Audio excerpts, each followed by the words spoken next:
Welcome back. A local company continues to set the pace in its industry. Schneider Trucking announcing recently their 18-month-old electric fleet of e-Cascadias has now achieved 6 million zero-emission miles, the first major carrier to hit that mark.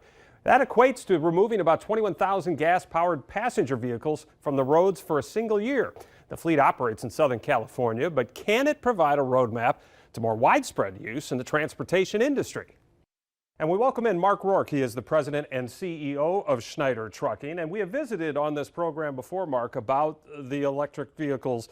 It was just over a year ago when you folks achieved 1 million zero-emission miles with that fleet, mostly out in Southern California. So in the last year, it's 5 million that you've achieved.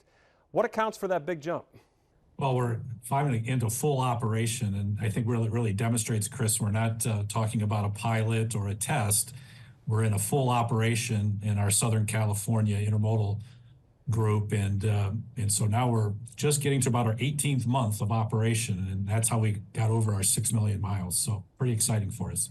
Has the infrastructure situation changed at all to allow you to also, that maybe also accounts for that jump?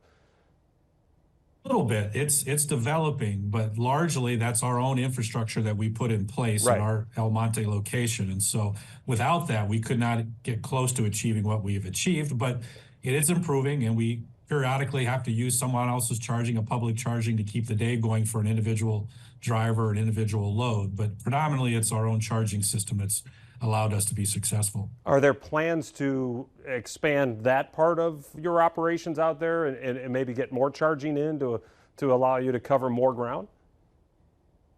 There's a lot of talk and there's a lot of investment on the horizon for more public infrastructure, not only in California, Sure. but in many places across the country. But as we learned when we did it ourselves, it's very time consuming. It takes a long time, probably too long, for all of our liking, for it to get implemented. So that leads me to this question, because I was reading some articles on the industry. You guys are industry leaders, no doubt about it, but it is expanding. In fact, Bloomberg News earlier this year forecast that by 2030, that sales of electric trucks will outpace those of diesel trucks. That seems to be a pretty rapid pace, at least in terms of a projection. How does that resonate with you? Is that realistic?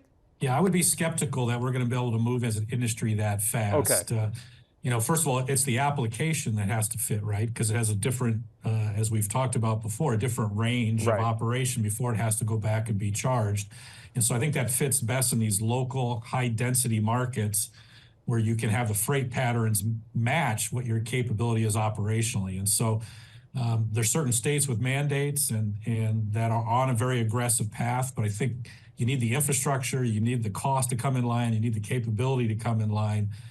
And Chris, I would put that assessment as on the aggressive side. Okay. And I want to get to some of the other support stuff that comes from an incentivized government standpoint, but let me just quick refresh everybody's memory. You talk about the distances on this.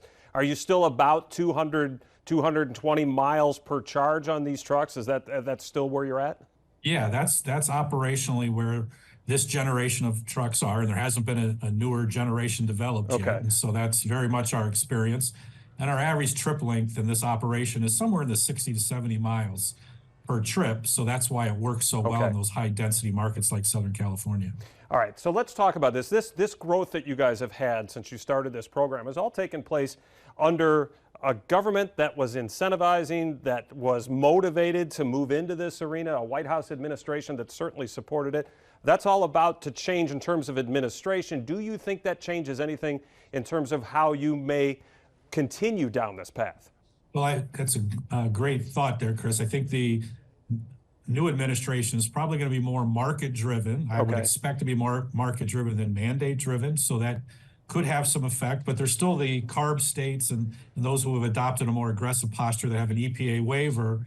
And you're right, there is less incentive dollars to make this happen. That's why the economics and the capability and the infrastructure really have to come together, in my mind, for this to be more viable over the long term. All right, and that leads me to this question, because as a concept, this all seems like something everybody can agree on. It's good for the environment. It's, once you get it going, it's cheaper than gasoline, but you're a business, right? And this has to make financial sense. So how does this part of it fit into the big picture? You've expanded your business, just the recent acquisition at the end of last month of Cowan Industries. That's a logistical trucking company out based in Baltimore, a big company that you've added to your portfolio. So where does electric fit into the overall scheme for Schneider?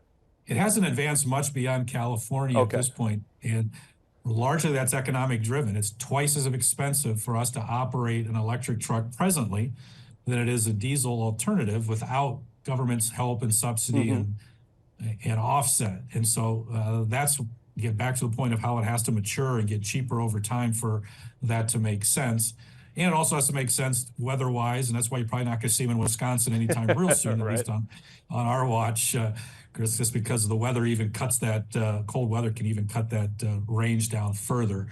So we're always looking for alternatives. We're putting some electric trucks at our warehouse locations or our shop locations where we can shuttle trucks or trailers into the maintenance facility and do that with an electric shuttle truck versus a diesel truck. So there's small applications around the edges. I mentioned you're a leader in the industry. How much feedback is there? How much of kicking the tires from others in the industry do they come to Schneider as an example of maybe what to do or what they can do based on the performances you've had? Yeah, I do think we're leading in this space, and we're leading because we've got a real operation going. Right. So we get a lot of customer interest. We just had one of our largest customers send about 40 folks out there just this past week to see what we're doing, how we're doing it, because they're interested in lowering their emissions footprint in their transportation budget. And so it's our drivers love it. Our customers are really pleased that we're getting after something to this scale and magnitude. And so far the interest remains great. And I guess the more miles that we put them on, probably the next one we'll celebrate is the 10 million mile mark.